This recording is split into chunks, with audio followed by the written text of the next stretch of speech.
Combine harvester है। Combine harvester में 3 functional units होता है, एक कटिंग यूनिट, दूसरा थ्रेशिंग यूनिट और लास्ट में सेपरेशन यूनिट। 3 functional unit.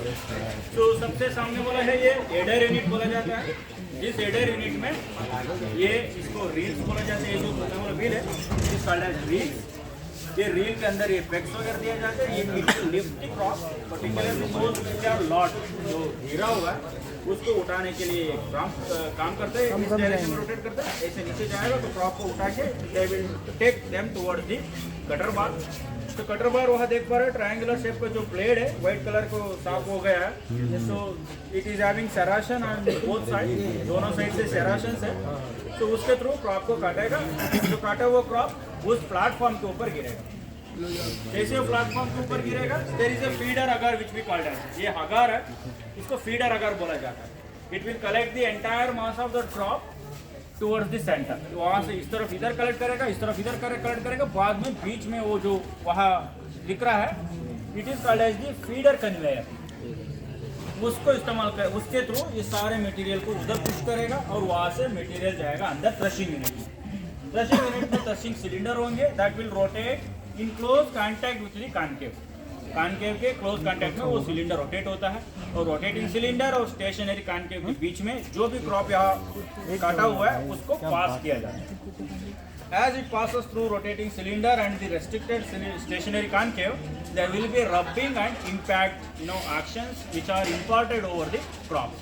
उसके कारण से ग्राइंस क्रॉप से डिटैच हो जाता है।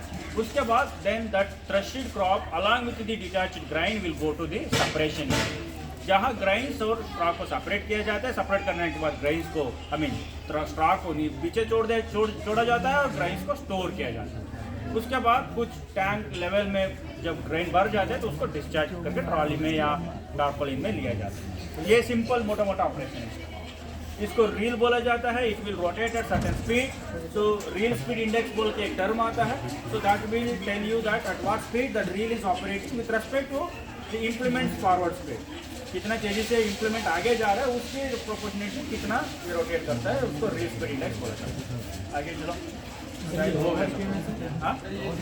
तो रॉड क्यों दिया गया है, वेरी इंपॉर्टेंट पॉइंट। जो अगर है इस तरफ पोर्शन इधर लेकर आएगा, वो वाला इधर लेकर आएगा, लेकिन उस मटेरियल को अंदर दबाना है तो दबाने के लिए रॉड, जैसे वो रॉड और रोटेट होंगे तो ग्राइंड को उठा के पीछे तरफ छोड़ेगा। पीछे तरफ छोड़ते वक्त अंदर जाएंगे, फिर इस तरफ आते हुए प्रोजेक्ट होगा, फिर मटेरियल को अंदर दबाने में लिए मदद करेगा। पूरे में सर, पूरे में ही है ना? क्या वो पूरे में ही है? यहाँ पे भी रॉड नहीं, ये जो रॉड है देखो उधर छोटा है, इधर आते हुए लंबा है।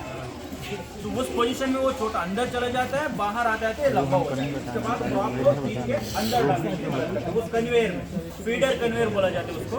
उस फीडर कन्वेयर में मटेरियल डालेगा और फीडर कन्वेयर वहाँ से उठा को ले जाके थ्रेशिंग यूनिट में डाल देगा। Which one? Yes, spiral is the one you are touching up. So that is an extra blade kept for that. अगर ये खराब हो जाता है तो वो उसको निकाला जाता है, इसमें डाला जाता है। Just like a spare part. उस स्पेस को स्पेयर पार्ट के लिए रखने के लिए इस्तेमाल करते हैं। ये इम्पोर्टेंट नहीं है। सीड्स थ्रेशिंग होने के बाद अंदर होगा फीडर यूनिट है जहाँ मटेरियल को काट के फीड किया जाता है।